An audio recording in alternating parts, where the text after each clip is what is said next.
¿Quién más en la oposición ha reaccionado a la renuncia de Saldívar? Damián Cepeda, que yo insisto, pudiera ser Damián Cepeda, que a veces tiene, pues vaya, claramente, ideológicamente no compartimos mucho, pero algo sí le voy a reconocer a Damián Cepeda. Damián Cepeda, con todo y todo, es de lo poquito que brilla en el pan. De lo poquito que todavía se rescata. Cuando digo se rescata, no quiere decir que esté de acuerdo con él. Quiere decir que al menos puedes sentarte, puedes debatir y que hay puntos en los que él te va a dar la razón y hay puntos en los que quizás tú digas, bueno, puede ser, podemos llegar a un punto medio. Ojalá tuviéramos más oposición como Damián Cepeda, con la que se puede llegar a construir en algún momento algo, aunque sea, y que no solamente vociferan desde las vísceras. Ahora, dicho eso, obviamente Damián Cepeda no está a favor de la renuncia de Saldívar, pero pues hace también reconocimientos de que ya hubo un senador, que digo, un ministro de la Suprema que pidió renuncia y pues que nadie le dijo nada, ¿verdad? Entonces, el antecedente existe y es muy lamentable para ellos que ahora evidentemente se oponen a la renuncia de Saldívar, pero en su momento, cuando les tocó ponerse la Medina Mora, no dijeron nada, al contrario, lo ayudaron a emprender la operación Pollitos en Fuga. Al cargo de ministro de la Suprema Corte de la Justicia de la Nación, el ministro expresidente Arturo Saldívar. Tengo una opinión encontrada al respecto. Por un lado, lamento profundamente el desprecio que un integrante de la Suprema Corte de Justicia de la Nación le puede tener al cargo de ministro. Miren que valorar que no le encuentra ya utilidad y que cree que es más positivo consolidar la transformación desde otro lugar, me parece verdaderamente lamentable para cualquier persona. Ser ministro o ministra de la Suprema Corte de Justicia de la Nación es un máximo orgullo de vida para un abogado. No existe otro cargo en donde se va a poder desempeñar, porque para empezar, y por si no lo sabe, tiene un impedimento legal de 2 años, en donde no puede ser ni abogado ni patrono de ningún asunto frente al Poder Judicial. Pero no solo eso, sino que también está equiparado que no va a poder ser ni secretario de Estado, ni fiscal, ni diputado, ni senador, ni gobernador, en 2 años. Entonces, ¿cómo a dónde va que represente una mayor oportunidad de servir al país que ser ministro de la Corte? La verdad, qué pena estos antecedentes, como qué pena el anterior también, de dejar una responsabilidad máxima como es ser integrante de la Suprema Corte de Justicia de la Nación. Pero por otro lado le digo muchas gracias, señor ministro, pásele. Cuando menos de mi parte no va a tener ninguna objeción. Gracias por hacerse un lado y dejar de obstruir la justicia constitucional desde su cargo en la Suprema Corte de Justicia de la Nación.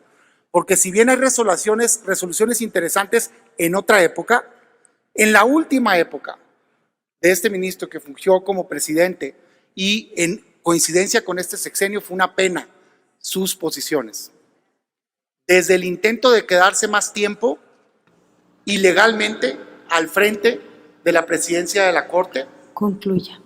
Hasta resoluciones en contra de posiciones históricas de protección de derechos humanos y demás.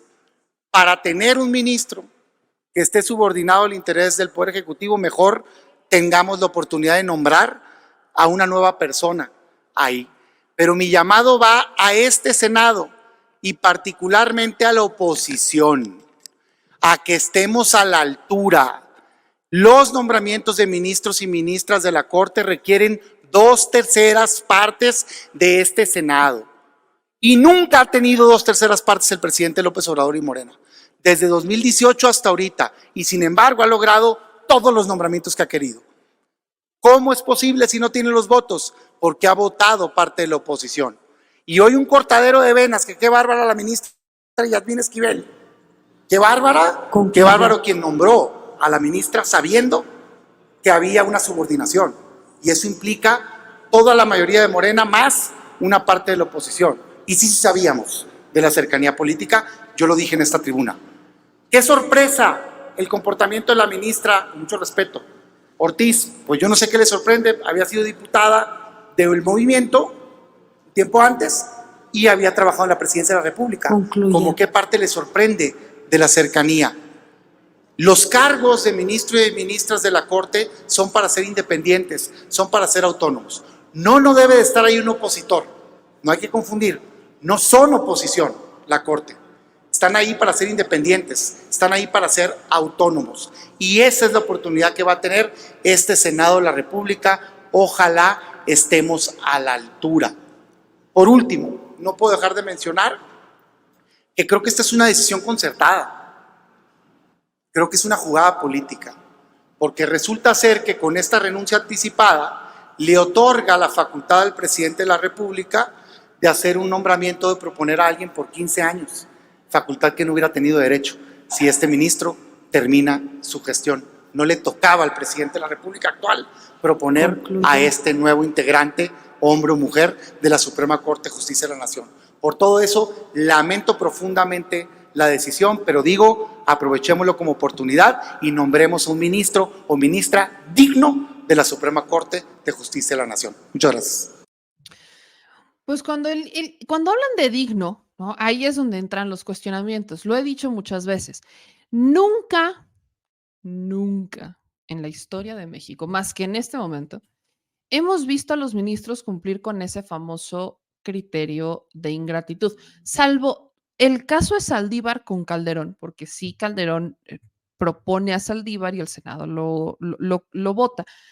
Y evidentemente Saldívar estuvo en contra de muchas cosas que favorecían a Calderón, caso guardería ABC, etc. Ese es un caso. Pero de ahí afuera no habíamos tenido otro hasta este momento. ¿Quiénes han cumplido con el famoso principio de ingratitud? La ministra Margarita Ríos Farjat y el ministro Carranca. Al menos ellos dos han cumplido con el principio de ingratitud. ¿Qué quiere decir eso? Que no pueden no le pueden tener gratitud a la persona que los propone, que es al presidente de la República, y tampoco a los senadores que los votan. Deben de ser imparciales. De ahí en fuera, salvo estas excepciones, que son literalmente 3, no tenemos principio de ingratitud. Es decir, todos los ministros han estado ligados a los presidentes. Vean, por ejemplo, el caso de la ministra presidenta Norma Piña. No hace sentido que esté ahí, a nadie le hizo sentido que esté ahí. Llegó por un acuerdo político. Es más, lo dije en el versus de la semana antepasada. El que Norma Piña esté ahí, o sea, la terna que presenta Enrique Peña Nieto en 2015 fue una terna que realmente reflejaba la administración de Enrique Peña Nieto. Una terna de puro personaje vinculado a criminales, de puro personaje mal calificado, de puro personaje de pura apariencia. O sea, era puro juez, puro abogado que no tenía sentido que estuvieran ahí, que fueron cuestionados. Y de ellos eligieron a la menos peor, que fue Norma Piña. Imagínense cómo estuvo la terna. Imagínense. Ahora, lamentablemente, en la visión de los panistas, por eso les digo, Damián Cepeda es congruente con su ideología, pero es congruente. Los panistas de hoy, Marco Cortés no es congruente con nadie. Damián Cepeda pide, ¿no?, que los panistas o que la oposición esté a la altura para nombrar a un ministro. Entonces, sabemos, uno, que va a votar a favor de la renuncia de Saldívar. 2, van a buscar que nombren a un ministro que supla a Saldívar por este periodo que le queda, un añito nada más, y que esté a la altura de las circunstancias. ¿Quién va a ser? Porque eso de que sean realmente autónomos y de que llegan ahí y tengan ese principio de ingratitud no ha ocurrido. No conozco y solo he nombrado 3 ministros de la Suprema que cumplen con el principio de ingratitud y 2 son de esta administración, nada más, y el otro es Saldívar. Entonces, no conozco otros ministros que cumplan con el famoso principio de ingratitud. ¿Por qué? Porque siempre están escogiendo perfiles que les rindan cuentas, perfiles que les sirvan, perfiles con los que puedan contar. ¿Para qué nos hacemos guajes? Eso de vamos a estar a la altura deberían estar de nosotros, de realmente poner sobre la mesa las cartas de quiénes son y valorar sus perfiles más allá de si simpatizan o no con su ideología política.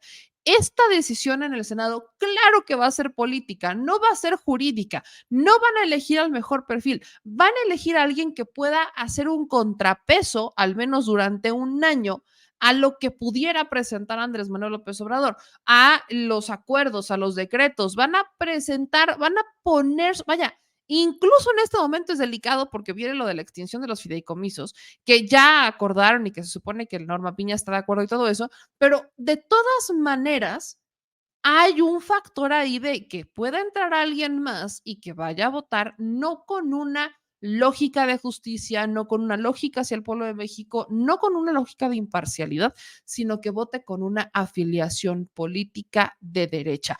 Eso es lo que está en riesgo en este momento con la renuncia de Saldívar, porque si bien Saldívar no fue propuesto por Andrés Manuel López Obrador, él digamos que entró en un contrapeso que teóricamente estaba destinado para Margarita Ríos Farjat, al menos ella y Carranca, al menos estos dos, cosa que evidentemente no pasó.